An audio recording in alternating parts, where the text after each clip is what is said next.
Hello everybody, how are you today? Vamos de dicas?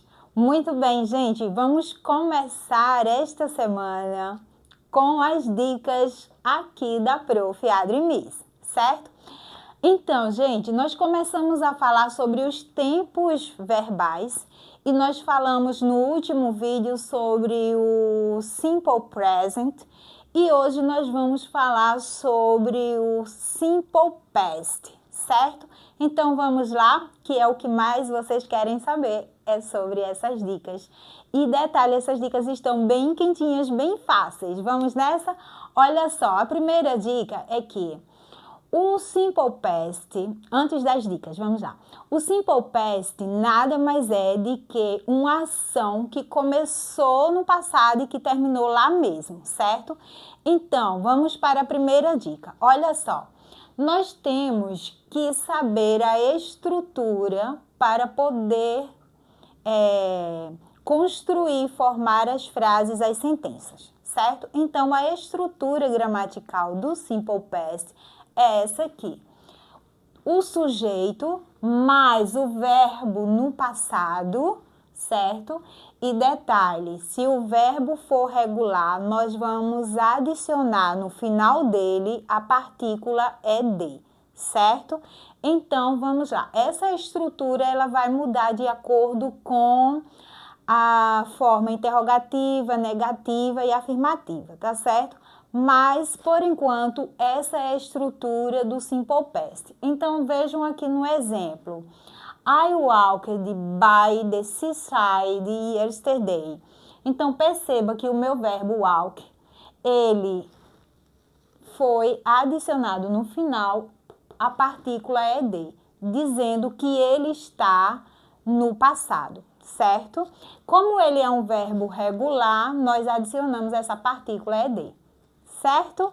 Muito bem. A segunda dica é que na forma negativa, nós vamos adicionar a partícula not, certo?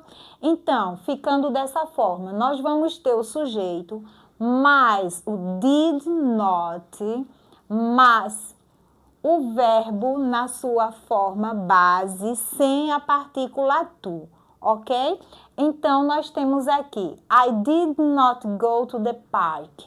Percebam que eu posso tanto dizer did not, como eu posso dizer didn't, a forma contraída, tá certo?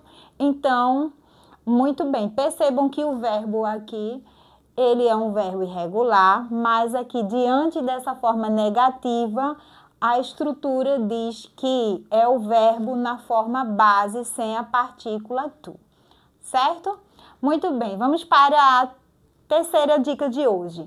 Na forma interrogativa, a estrutura também já mudou. Percebam que nós vamos ter o did mais o sujeito, mais o verbo base, ou seja, o verbo sem estar conjugado, certo? Sem a partícula to. Então, nós temos aqui, did you go to the park yesterday? Então, percebam que, mais uma vez, nós temos aqui o go na sua forma base, certo? Sem a partícula to. Essas foram as 3 primeiras dicas de hoje. Vamos para a quarta.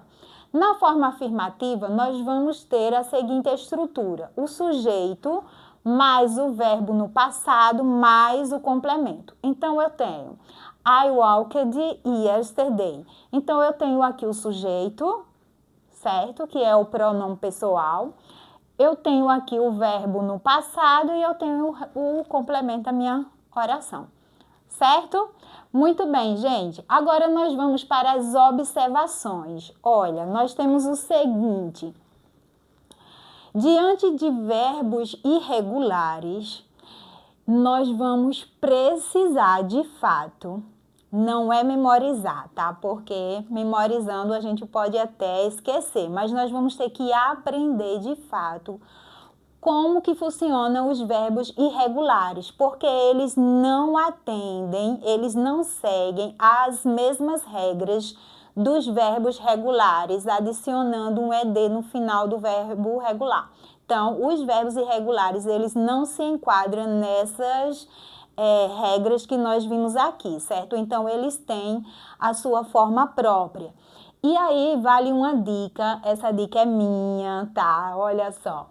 Eu costumo dizer que para a gente saber quando é que um verbo é irregular, como que ele é, então eu costumo dizer para os meus alunos que basta olharmos para o radical do verbo regular. Se o radical do verbo estiver totalmente diferente da sua forma original, ou seja, do seu radical, então ele é um verbo irregular, tá certo? Eu costumo falar assim para os meus alunos porque fica mais fácil. Mas aí, para você saber qual, de fato, como é um verbo irregular, você vai precisar ver a lista de verbos irregulares, tá certo, gente? Eu vou disponibilizar aqui para vocês uma lista de verbos irregulares, tá certo? Então, fiquem atentos a esta observação, tá? Por exemplo, nós temos o verbo irregular, o went, que é o passado do verbo go, que é o verbo ir. Então, a sua estrutura, olha, o seu radical mudou totalmente. Então, percebam aqui, o passado do verbo go é went. Eat é totalmente diferente. Então, eu tenho ate, que é o verbo comer, certo? Essa é uma dica aqui que eu costumo falar para os meus alunos. Muito bem. A outra dica e uma observação importante é que os verbos terminados em E, certo? Eles, a gente só precisa adicionar aqui a letrinha D. Não precisamos acrescentar ED, essa partícula. Se o verbo terminar terminar com E. Então, a gente só adiciona o D. Por exemplo, love, loved, live e lived. Eu só acrescentei o ED no final, certo?